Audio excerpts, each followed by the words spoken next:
All in? All in. Can I go twice? Sure. I'm involved in an almost $2,400 pot, one of the largest pots of my poker career. We get the money in good on the turn, but our opponent asks to run it twice. The only remaining question is, will we hold? What? Who let you guys in here? No, for real, who let you guys in here?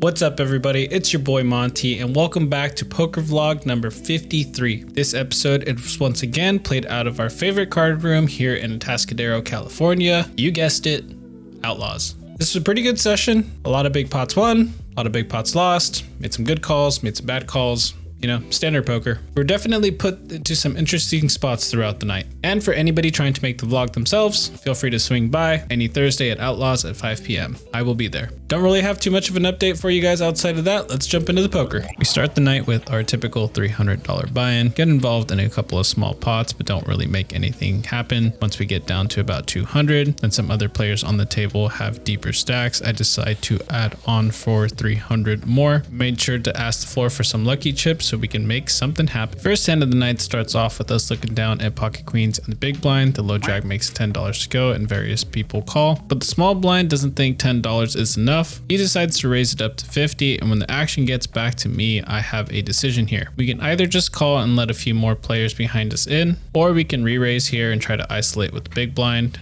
Considering that the low jack is a loose and aggressive player, if we just flat here, I think it's a lot more likely that he'll come into the pot. So we just call the 50 and two more players do come along for the ride. 210 in the middle, and we go to this flop 4 ways. The board runs out 10 for jack rainbow. Great board for us, so I decide to lead out here for $50, and then the low jack goes all in for $277. The action folds over to me, and we quickly call with our overpair. The villain shows 8-9 offsuit for an open-ended straight draw. Turn is a 3 of clubs. The river is a king of spades, and this $764 pot is coming our way. A bit of a risk there, not raising our queens pre-flop, but it worked out this time, and luckily we're going to be stacking chips for a minute. Some time goes by, and we eventually look down at another playable hand, ace 8 of diamonds. There's an open to $30 by the cutoff, and we are obviously going nowhere with the suited ace. One more player calls behind us, and we go 3 ways to this flop, $90 in the middle, and the board runs out 6, 10, 7 with 2 diamonds.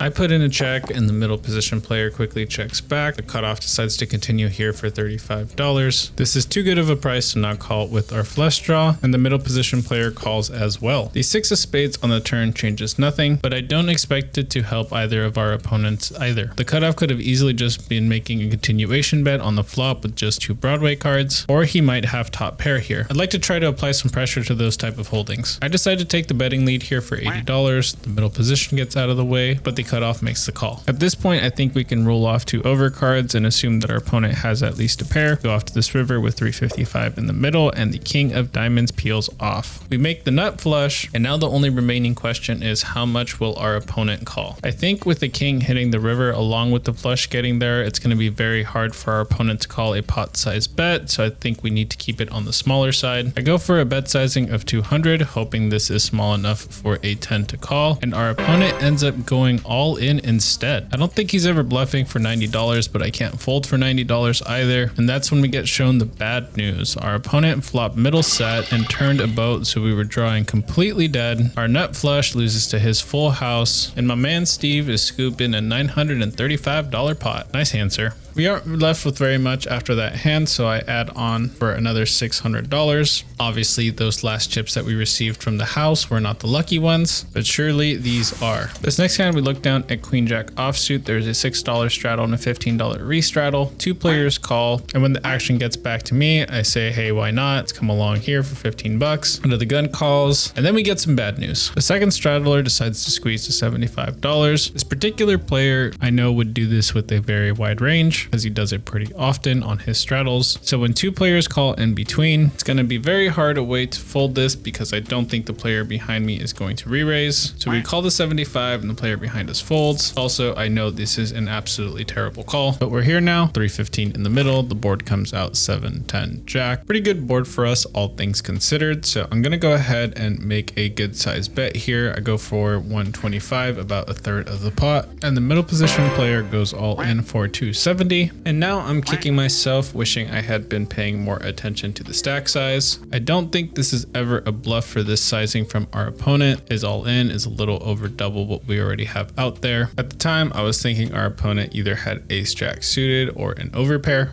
But considering what we have in there, we put in the call, hoping to get lucky, and we go to this turn, which brings us an ace of diamonds. And that's when our opponent flips over pocket aces, but we're not completely dead yet. We still have a hope and a dream, and we absolutely smash it with the king on the red. No, it's just a 10. Just kidding. He has a full house now, so we lose. Feel free to roast me in the comments for calling a $75 bet pre-flop with queen jack offsuit out of position.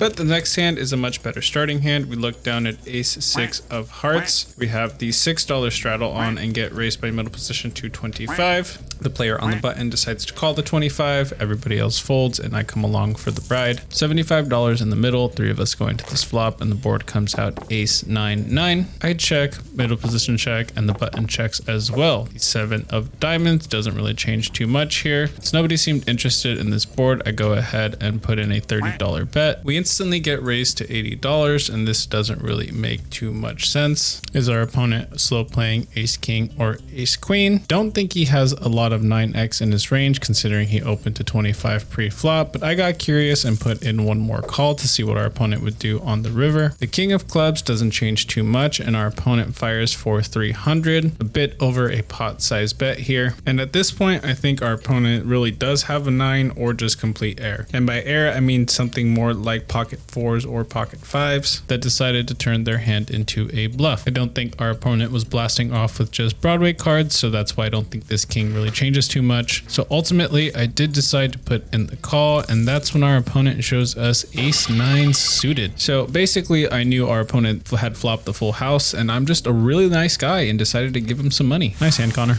As if we didn't lose enough with marginal hands today, we looked down at king 4 suited on the button. Although we already have $15 in there with the $15 straddle, when the opponent behind us decides to raise, they did not raise enough, so they decide to make it 30. We already have 15 in there, so we're going to come along with a suited king in position. Big blind comes along, and I cannot wait to see the comments on this video. $90 in the middle, and we go to this run out, which comes 3, 5, deuce with 2 spades. The player behind us decides to continue here for $75. It seems like a pretty big bet considering the board, so I think it's just going to be an overpair a lot of the time. So we put in the call with our open ender, and surprisingly the big blind comes along as well. 315 in the middle, and we go to this turn, which comes a 7 of hearts, and to my surprise the action checks over to me. I think at this point the big blind either has a spade draw or just floated the flop with 2 overs, and I think the cutoff either has a pair and is going into check call mode, or just took a stab at the flop with 2 Broadway cards and got scared after he got called in 2 places. So I think a bet is in order here. We want to go big enough that our opponents fold their ace high, but we don't want to go too big that we just get sandbagged by somebody holding a big pocket pair. And if they do call, we at least still have a couple of outs on the river. I go for a bet sizing of 150, and to my surprise, both opponents fold pretty quickly. And I say I'm surprised because although this was the desired outcome, I've been wrong a lot today. Nice to have some chips going in the right direction. This next hand, we look down at 3-5 suited in the small blind, under the gun raised to 25, hijack called, cutoff folded, button called. When the action gets back to me, I look at everybody's stack depth, and I think we're playing deep enough that it's worth it to put in a call here. So I put in the call, then under the gun comes along for the ride as well. $130 in the middle, and we go to this run out, which comes out 4-9-4 with 2 hearts. I go ahead and put in a check here with our flush draw. I know the board is paired, but the only hand I'm really afraid of is pocket 9s, which is very unlikely. So So when the king of hearts comes on the turn, I'm going to go ahead and take the betting lead here with our flush for $50, assuming that it's good a lot of the time. Everybody else folds, so we go heads up with 230 in the middle, and the 8 of diamonds comes on the river. Doesn't change anything for us here. I think our opponent, since they called the flop and the turn, is just going to have a 9 a lot of the time here. So not only do we have the flush on the board, but there's also a king as a scare card. But considering the river was an 8, I think it's still possible that we'll get this bet sizing called with just a 9. And if our opponent does happen to have a full house or a larger flush, he's definitely going to re-raise here. So it should be pretty easy to get away from it. Luckily, we don't have to deal with that situation. Our opponent just puts in the call, we flip over our hand, and we are good. Nice little pot coming our way. There isn't too much strategy to dissect on this next one. We just won a reasonably sized pot. When the dealers change every 30 minutes here at Outlaws, we play a $100 capped PLO bomb pot. So we get 4 cards instead of 2. Everybody puts in $10 before the flop is dealt, and we all go to the flop together. So we have a jack here, and there's 2 jacks on the board. So I lead out here for $75 when it checks over to me. One player behind caps it at 90. Another one puts in the call, and everybody else gets out of the way. 350 in the middle, and we go to this run out. It comes a 5 of spades and then a queen of spades. We end up boating up on the river, which I'm expecting to be good. Villain shows his hand and actually shows that although he did not have any better kickers than us, so we needed that queen to win this hand. This next hand doesn't need too much analysis, much like the previous. We had straddled for $10 on the button. There was a raise to $30. The action gets to me. I put in the call, and the small blind comes along for the ride as well. $95 in the middle, and the board runs out 375 with 2 spades. The hijack continues telling the story that he has a good hand here with a $50 bet on the flop. I debate whether or not it's worth raising here or just putting in the call. This particular villain has been playing fairly snug all night, so I expect this to be an overpair a lot of the time. So I'm thinking it would be fairly easy to get stacks in either on the turn or the river as long as we get a clean run out. So for those reasons, I do decide to just flat the $50 here. So we put in the call. The action gets over to the small blind, who surprisingly re-raises to 225. The hijack gets out of the way, which I'm not surprised with at all. And now I have a decision. Do we want to throw in a 3 bet or just flat 225? I think our opponent's either going to have a set here or a flush draw, both of which we're currently ahead of. So I just put in the call considering we're in position to see what our opponent does on the turn. 595 in the middle, and the turn is a pretty clean card for us. It's a jack of diamonds, and our opponent doesn't take too long before making a $300 bet. This $300 bet is pretty substantial. Our opponent's trying to say he has a really strong hand. If he does have a set, I don't think he's ever folding in this spot, so I think getting all the money in now is viable. I'm not sure if he'll call it with a flush draw. Either way, we are going all in here. Our opponent tanks for a few minutes, but does ultimately put in the call. We show our straight, and our opponent asks to run it twice with jack 9 of spades. I happily oblige. First run out gives him 2 pair with the 9 of hearts. Second run out is not any better with the 8 of diamonds. We end up scooping this pot and score a nice little profit. Chips were taking too much screen real estate, so we colored up and got a full stack of blacks in the front. Don't worry, we didn't lose any money. If I did, I would have definitely shown you guys. Anyhow, for this hand, we looked down at king queen offsuit in the small blind. There was a $15 open and a call. King queen is a pretty good hand, but offsuit and out of position may not be the best idea to just flat here. So instead of just calling, I decide to take the aggression back and put in a 3 bet to $45. We've been playing pretty snug all night, so I'm expecting to get a little bit of credit here. Big blind folds, but the low and hijack both put in the call. 135 in the middle, and we go to this board run out that comes king, ace, deuce, rainbow. I check here with malicious intentions. Low jack bets 50, the hijack calls 50, and then I put in a re-raise. Trying to represent either ace king or ace queen here and apply max pressure on our opponents, but I do want to say that this raise is intended to get at least one caller. I want to make it look like we're going for value, and then we're going to fire really big on the turn, assuming it is a blank. But to my surprise, both players end up folding, so we don't get to find out what happens on the turn, but I'm totally okay making a $200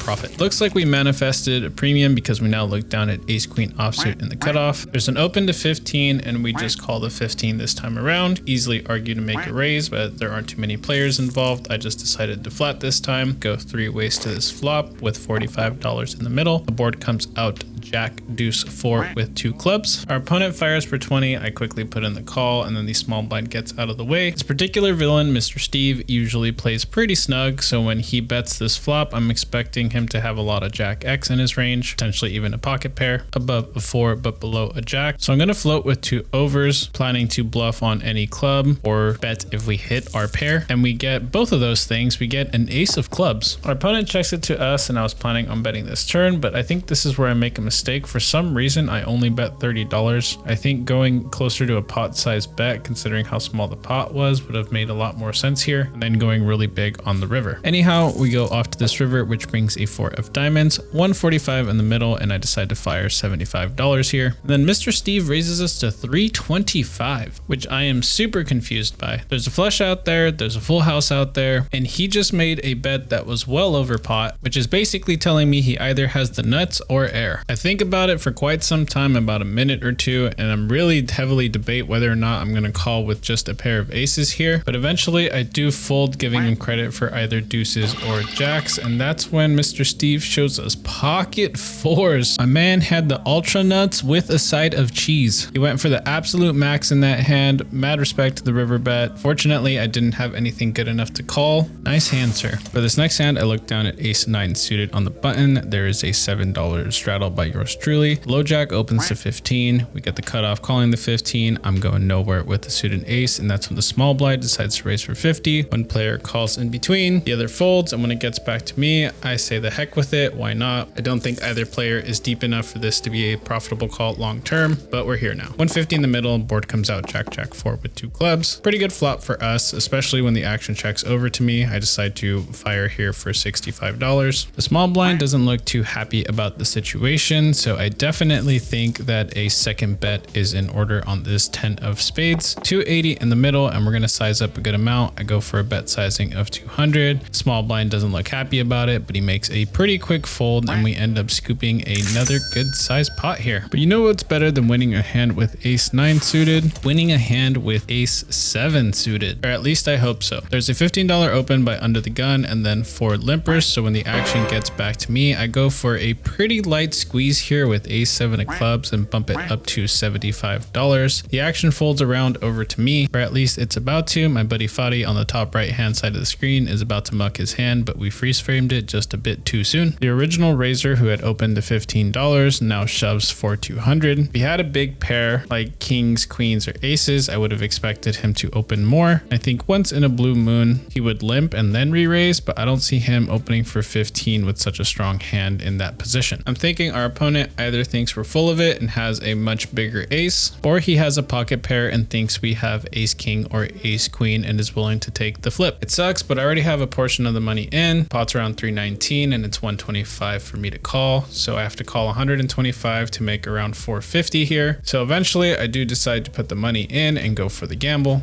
Then Fadi decides to serenade us. My hand is gonna be the best hand. My hand is gonna be the best hand. My hand is gonna be the best hand. You got an ace? Well, I guess Fadi's hand wasn't the best hand, and luckily for us, it was better. And luckily for us, we hit an ace versus the villain's pocket 7s. By this point in the night, it was getting pretty late and it was time to go soon, but we decided to play one last hand before we got up. We looked down at ace king offsuit and decided to open to $15 in the hijack. The cutoff decided to make the call along with the big blind, so we go 3 ways to this flop, which came 6, 4, 10 with 2 spades. The action checked over to the cutoff. We decided to fire here for 30. The big blind called, and then I decided to float 1 street here with 2 overs to the board. Considering I didn't have any spades, 2 of my outs are no longer clean, and unfortunately we hit one of them with the king of spades on the turn. The action checks over to me and I decide to bet 60. The cutoff folds, but then the big blind puts in the call for 60. 255 in the middle, and the river comes a 3 of hearts. Our opponent checks, and if she would have bet, I definitely would have folded, but considering she's just check called multiple streets, I'm putting her on some sort of hand that contains a pair with a naked ace or queen of spades that break freaked out on the river. So for those reasons, I put out a small bet of 100, thinking this would get these types of hands to fold, and it does in fact work. So we end up scooping another small pot before closing out the night. Now, going over the session stats, I realized I missed a couple of add-ons. So I showed you guys the initial 300 and then the additional 600 up to hand 2, but then it looks like I missed an add-on after hand 3 when we lost with the Queen Jack versus the aces. I added on for 500, and then again after we lost with ace 6 versus the ace 9 full house, I ended up adding another 1,000. So we were actually in on the night for 2,600. Luckily, we were somehow able to pull back and cashed out for 3,200, totaling a $600 profit. Pretty decent night overall. Thank you guys for stopping by. We'll catch you next week.